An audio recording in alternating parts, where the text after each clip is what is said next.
Pada musim dingin, virus flu dan sejenisnya berkembang serta menyebar lebih giat karena umumnya kita akan berada pada ruangan indoor secara bersama-sama.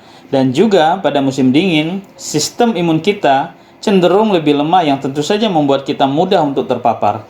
Tapi ini flu. Bagaimana dengan corona? Kita diskusi di sini di Science Talk with me.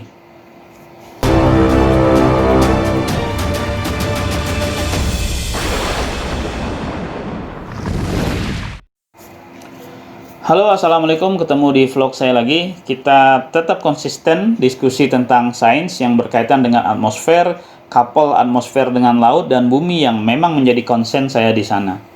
9 bulan sejak pandemi COVID-19 dimulai di Wuhan, para ilmuwan masih menyelidiki apakah cuaca dan iklim mempengaruhi penyebaran virus corona. Hal ini dikarenakan pada awal pandemi, sebagian besar sebaran virus corona terjadi pada wilayah-wilayah yang cuacanya cenderung dingin, di bawah 10 derajat Celcius. Ini memicu spekulasi bahwa COVID-19 kemungkinan menghilang seiring tibanya musim panas. Mungkin masih banyak orang yang percaya bahwa cuaca hangat melindungi kita dari paparan virus COVID-19. Ini seperti konsep masuk angin pada musim panas yang sepertinya berlawanan dengan intuisi. Kesalahpahaman tentang cara cuaca dan iklim mempengaruhi paparan dan penularan SARS-CoV-2, virus yang menyebabkan COVID-19, menciptakan kepercayaan palsu telah membentuk persepsi risiko yang merugikan. Ini kata peneliti Universitas Georgetown, Amerika. Namun apakah demikian? Bagaimana data menyimpulkan asumsi tentang pengaruh cuaca terhadap penyebaran virus corona ini? Kita diskusi di sini. Kajian 10 tahun tentang virus oleh para peneliti menemukan 3 jenis virus corona yang menunjukkan kemunculannya pada musim dingin. Tetapi sekali lagi, ini bukan COVID-19 yang sedang kita hadapi, yang informasi mengenai perilakunya terhadap musim dan cuaca masih terlalu sedikit. Pada awal-awal kemunculan COVID-19, banyak penelitian yang dilakukan oleh para peneliti, terutama pada bulan Januari sampai dengan Maret. Hasilnya menunjukkan bahwa suhu dan kelembapan yang lebih tinggi itu dikaitkan dengan penurunan kelangsungan hidup virus. Beberapa dari penelitian ini juga menyarankan virus dapat menular dengan baik pada suhu dan kisaran kelembapan tertentu. Namun demikian, kekurangan pada penelitian ini ada pada keterbatasan ketersediaan data dan periode studi yang relatif singkat sejak dimulainya pandemi. Cuaca mungkin mempengaruhi penularan COVID-19, tetapi tidak pada skala yang cukup untuk menghentikan dan melonggarkan keramaian. Ada banyak faktor lain selain suhu, lingkungan, kelembapan, dan kelangsungan hidup virus di luar inangnya yang mempengaruhi dan menentukan tingkat penularan di antara manusia di dunia nyata.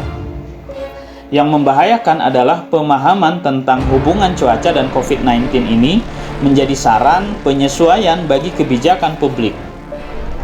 Patut kita ketahui bahwa tidak ada daerah tempat tinggal manusia di dunia ini yang terlindungi dari penularan COVID-19 berdasarkan cuaca kapanpun sepanjang tahun. Banyak ilmuwan memperkirakan COVID-19 menjadi musiman dalam jangka panjang, bergantung pada tingkat kekebalan yang signifikan, tetapi kondisi tersebut mungkin tidak terpenuhi di beberapa wilayah, tergantung pada keberhasilan penanggulangan wabahnya. Kalau Anda tahu, pandemi influenza yang terjadi pada tahun 1918 yang dikenal sebagai flu Spanyol, di mana virus ini menginfeksi 500 juta orang di seluruh dunia dan membunuh sekitar 20 sampai dengan 50 juta manusia, termasuk di Indonesia. Flu Spanyol ini malah meningkat sebarannya pada musim panas, padahal lazimnya kebanyakan wabah flu terjadi pada musim dingin. Kita perlu ketahui bahwa virus-virus corona disebut sebagai virus-virus berselubung. Artinya, mereka berselubung dalam jubah berminyak atau lapisan-lapisan lipid bertabur protein dengan bentuk tonjolan-tonjolan seperti pada mahkota. Itulah mengapa virus-virus ini dinamakan corona yang dalam bahasa Latin berarti mahkota. Penelitian pada virus-virus terselubung lainnya menunjukkan bahwa jubah berminyak ini membuat virus-virus tersebut lebih rentan pada panas ketimbang virus yang tidak berselubung. Pada kondisi yang dingin, jubah berminyak mengeras seperti karet atau lemak dari daging yang dimasak matang kemudian dingin. Jubah ini berfungsi melindungi virus ketika virus itu berada di luar tubuh, sehingga sebagian virus berselubung cenderung memperlihatkan perilaku musiman yang kuat. Riset lain menyebutkan virus corona dapat dideaktivasi pada temperatur 60 derajat Celcius yang dipanaskan selama 1 jam. Virus SARS-CoV-2 bahkan bisa bertahan hidup hingga 72 jam pada permukaan keras seperti plastik dan baja anti karat dalam suhu antara 21 sampai dengan 23 derajat Celcius dan kelembapan relatif 40%. Virus corona jenis lain mengindikasikan mereka bisa hidup bertahan selama lebih dari 28 hari pada suhu 4 derajat Celcius.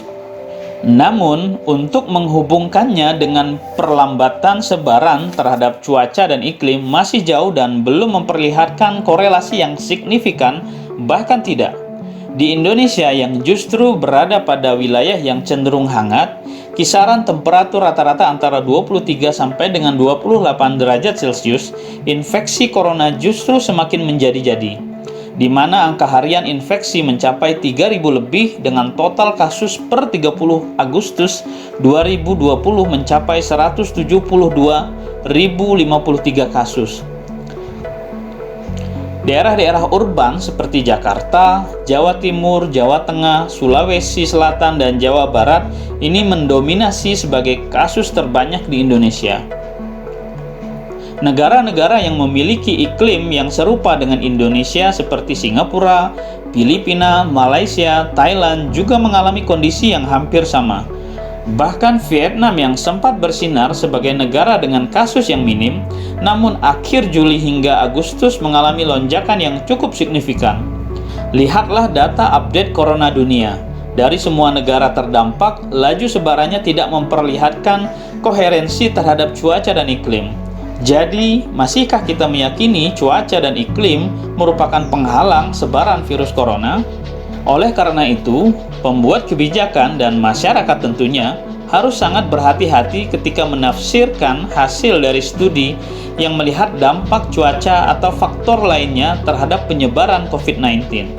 Terlepas dari pro dan kontra terhadap hubungan COVID-19 dan cuaca, perlu digarisbawahi bahwa pada tahap konklusi, saat ini dengan data yang masih sangat minim, sulit untuk mengasumsikan bahwa cuaca baik hangat ataupun dingin memberikan respon yang signifikan terhadap penyebaran COVID-19. Opsi teraman adalah tetap waspada dan berhati-hati serta mempertahankan jarak sosial yang sesuai sambil menikmati cuaca hangat di benua maritim Indonesia. Tetap taati protokol kesehatan. Oke, demikian vlog dari saya. Mudah-mudahan bermanfaat. Tetap patuhi protokol kesehatan. Stay at home. Jaga diri, jaga dia, jaga lingkungan. Assalamualaikum.